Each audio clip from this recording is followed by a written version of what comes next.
Like for you, is there like a certain thing that you do to, I guess, like enter a flow state? Like, do you like to listen to music, or do you just like, are you like silence? Like, what's kind of your vibe with that? Definitely not silence. I'm a big music person.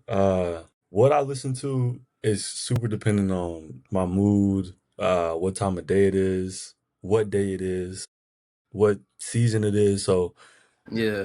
I tend to go more upbeat. Um, Hmm. I've done Kodak, old Kodak. I've done Kendrick.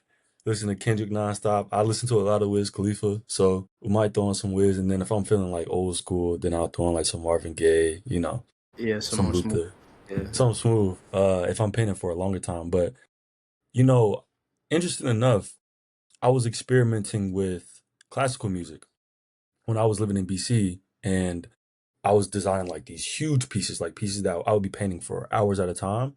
I started listening to classical music and just the rhythmic noises. So I don't know if you know, but Steve Reich or Philip Glass, they make this music and it's literally just like, and then they might throw in like a flute, they might throw in like a trumpet, but it's literally just like The a same like repetition. constant beat. Yeah.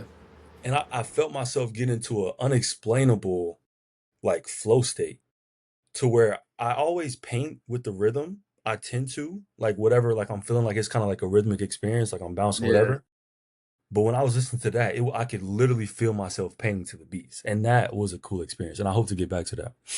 Yeah. I'm just thinking now, like it might be cool to do like a sort of like series where it's like you play different music and then see what like comes out of it, and then you like display those pieces next to each other just to see like what are the differences, and then you don't even let the audience know like which type of music you're listening to, but then let them see if they can like kind of piece something together. I feel like that'd be a pretty cool, definitely would be a cool Yeah, experiment to we try might out. have to cut that out. That might be used, Yeah. bro. Yeah, keep that on, yeah, cut that part out, yeah.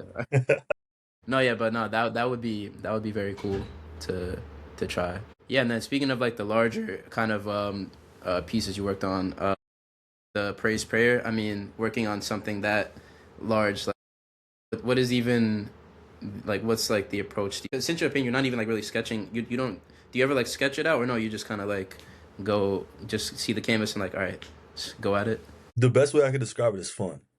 Yeah, just It have fun is with it. it's childlike. It is intuitive in ways, a little unforgiving, Yeah, but in a way that is a fun challenge.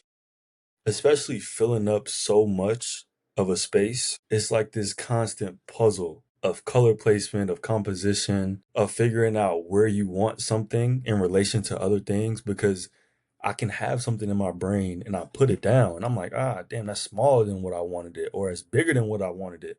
And working with figures, I remember when I was young, I used to always make the head way too big. And my teacher would be yeah, like, Alex, like there's no room for the body. Like yeah. The this head proportions is are like the proportions are off. Yeah.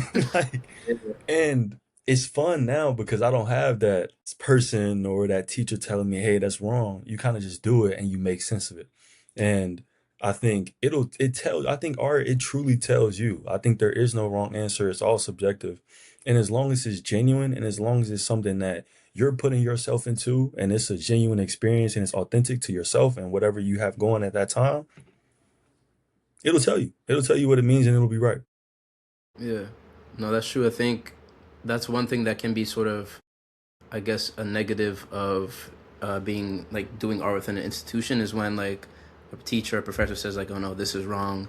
Like when you're doing something, obviously, like if you're trying to do, if a specific project is asking you to like make sure everything's proportionally, then maybe it's like, all right, maybe in that context, I guess can also matter. But in general, yeah, like there really are no rules to art and creativity. It's, I mean, whatever each individual as an artist, it's what you're putting into it, and it's not even about like, oh, if the audience sees it your way. It's just, I mean, as long as you are putting yourself, I feel like you're saying like into the work, and it's like, your original kind of like thoughts and ideas, even if it's like inspired by references, like, but if it's like you making it, there's nothing that can come close to that, something that you're making with your mind and or your hands or whatever.